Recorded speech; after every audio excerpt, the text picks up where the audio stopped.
अवकल समीकरण के हल। तो बच्चों इसके 3 हल होते हैं। एक होता है व्यापक हल, दूसरा होता है विशिष्ट हल,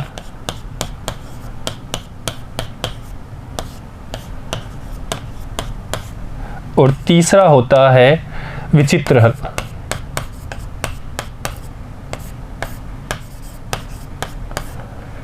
ये 2 हमारे कोर्स में है, ये उच्च क्लासों में हम अध्ययन करेंगे। व्यापक हल क्या होता है और विशिष्ट हल क्या होता है, इसको हम उदाहरणों से अच्छी तरह से समझेंगे। देखिएगा बच्चों, एग्जाम्पल नंबर 2।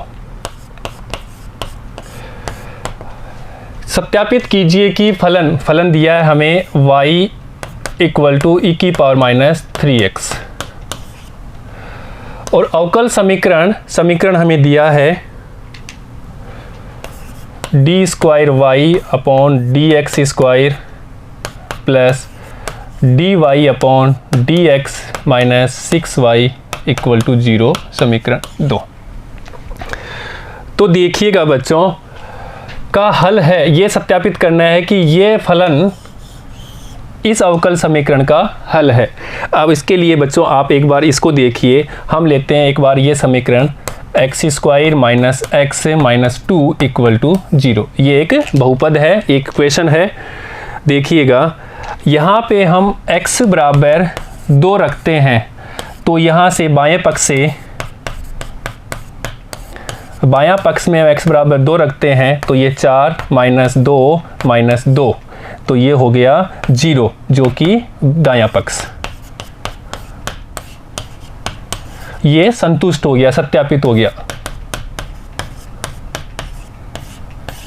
तो x बराबर 2 इस समीकरण का एक हल है। ठीक है बच्चों, ये हम जानते हैं।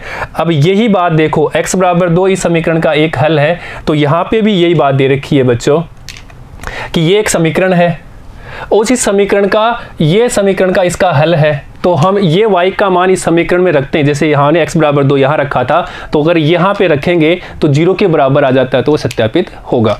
अब बात करते हैं कि इसका व्यापक हल। तो बच्चों जो यहाँ पे क्या था, ये इसका व्यापक हल था, तो यहाँ पे इसको ही हम इसको व्यापक हल बोलते हैं। अर्थात कि जिस अवकलज अधिकतम यहाँ पे कितनी बार अवकलज हो रखा है, 2 बार। तो ये भी ध्यान रखना बच्चों कि कितनी बार अवकलज हो रखा है या कितने उसमें अचर हैं। अगर मान लो किसी अवकल इस समीकरण में, इसमें आपको दिया हुआ है फलन में, उसके इस अवकल समीकरण के इस हल में 2 कांस्टेंट हो, 2 अचर हो, तो इसके बाद यहाँ पे 2 बार उसका अवकलज हो रहा है। अगर 2 बार अवकलज हो रखा है, इसका मतलब उस अवकल समीकरण में क्या होते हैं, 2 कांस्टेंट है। तो ये चीज तो क्या कहलाएगा, इसका व्यापक हल। और व्यापक हल में अगर कांस्टेंट जो a b c जो कुछ भी आते हैं, कांस्टेंट का मान निकाल लेते हैं, तो वो क्या कहलाता है बच्चों, तो बच्चों वो कहलाता है उसका विशिष्ट हल। व्यापक हल कौन सा हो गया, मान लो y बराबर a cos x plus b sin x। ये एक क्या है, फंक्शंस है, और इसका अवकल समीकरण मान लो हम मान लेते हैं d²y/dx² - y = 0। तो बच्चों ये समीकरण कौन सा है, अवकल समीकरण है, जिसका हल ये है, और इसको ही हम क्या बोलते हैं, व्यापक हल।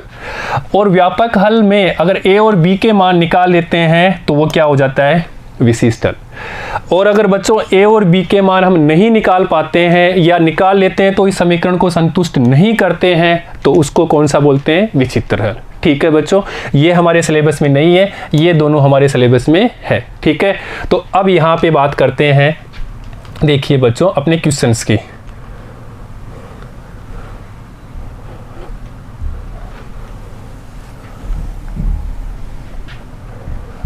अब इसको सोल्व करते हैं। देखिएगा बच्चों, समीकरण 1 है y = e⁻³ और दूसरा ये है फंक्शंस दिया हुआ है, अर्थात ये इस अवकल समीकरण का हल है। ये हमें जांच करना है, प्रूव करना है।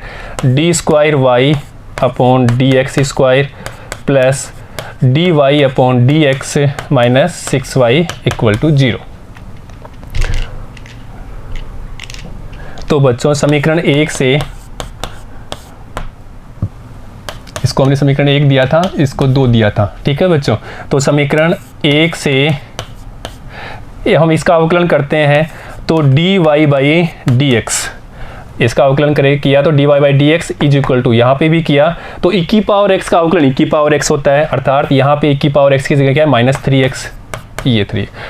अब बच्चों हमें -3x का भी करना है, तो -3x का किया तो ये -3, अर्थात -3 e की पावर -3x आ गया। इसको देते हैं समीकरण 3। ये तो ये आ गया। अब हमें एक बार और अवकलन करना है, तो देखिए d square y upon D x square is equal to, अब की बार इसका करना है तो e की पावर x का तो ऐसे क्या हो जाएगा, e की x की जगह अपने पास में -3x, तो बच्चों ये -3, ये तो ऐसे कैसे ही था, ये वाला जो रख दिया अभी, और e की पावर का किया पहले तो ये e की पावर -3x, अगेन हम इसका करेंगे -3x का, तो ये -3 आ गया। देखिएगा तो d square y upon D x square equal to, ये माइनस माइनस ये प्लस, और 3 इंटू 3 9 e की पावर -3x, ये इसको हम इक्वेशन 4 दे देते हैं। तो समीकरण 3 और 4 से D Y upon D x और D square Y D x square का मान समीकरण 2 में रखने पर, तो समीकरण 2, 3 व 4 से, तो समीकरण 2 का दायां पक्ष, समीकरण 2 का दायां पक्ष यहाँ पे मान रखते हैं, तो देखिएगा बच्चों यहाँ पे रखते हैं समीकरण 2 में दायां पक्ष में, और समीकरण 2 है अपने पास में ये रहा D square Y D x square, और D square Y D X तो यहाँ ये लिख देते हैं। तो बच्चों लेफ्ट हैंड साइड में रख रहे हैं, वो लिख दिया इधर। देखिए बच्चों मान रख देते हैं, d square Y D x square लगते हैं 9 e की पावर -3x, और d y by d x है अपने पास में -3, ये है तो प्लस था तो ये माइनस हो जाएगा, तो अपन लिख देते हैं -3 e की पावर -3x, -6 और y की जगह हम रख देते हैं e की पावर -3x। देखिएगा बच्चों तो ये हो जाएगा 9 e की पावर -3x माइनस ये माइनस जुड़ के, तो ये 9 e की पावर -3x इक्वल टू, ये कट गया इक्वल टू 0, और यही हमारा राइट हैंड साइड था प्राप्त हो गया।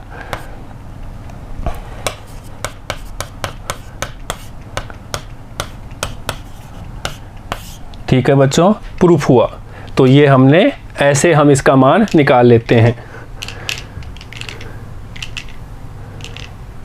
देखिएगा बच्चों इसकी का मान रखा तो 0 के बराबर आ गया, तो ये सत्यापित हुआ, प्रूफ हुआ। नेक्स्ट देखते हैं उदाहरण संख्या 2।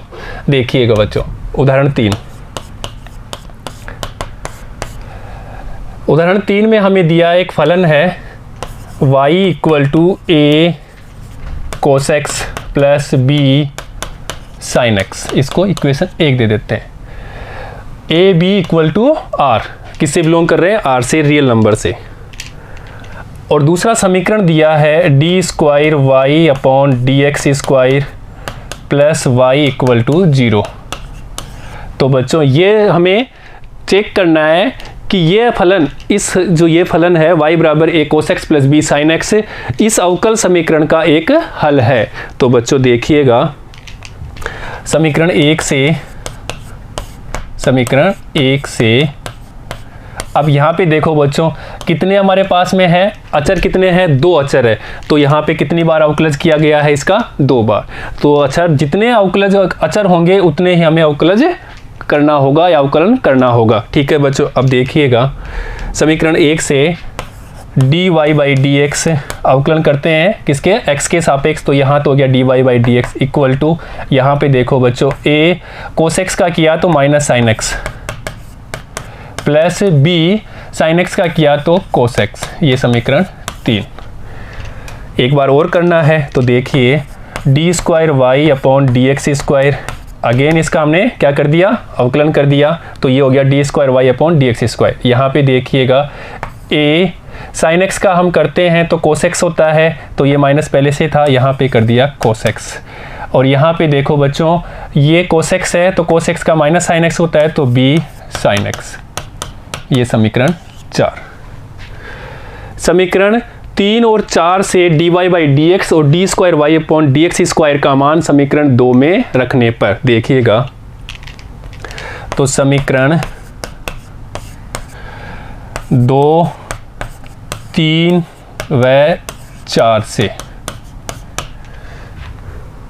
तो बच्चों समीकरण 2 का लेफ्ट हैंड साइड लाइन लेके चलते हैं। तो देखिएगा यहाँ पे मान रख देते हैं d square y upon D x square, उसकी जगह ये रख देते हैं समीकरण 4 से, तो minus A cos X minus B sine x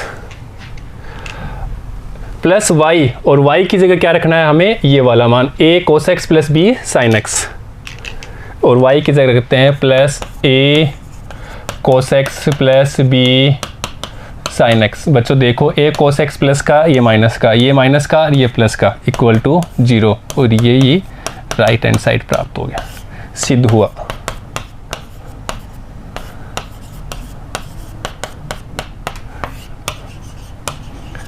ठीक है बच्चों।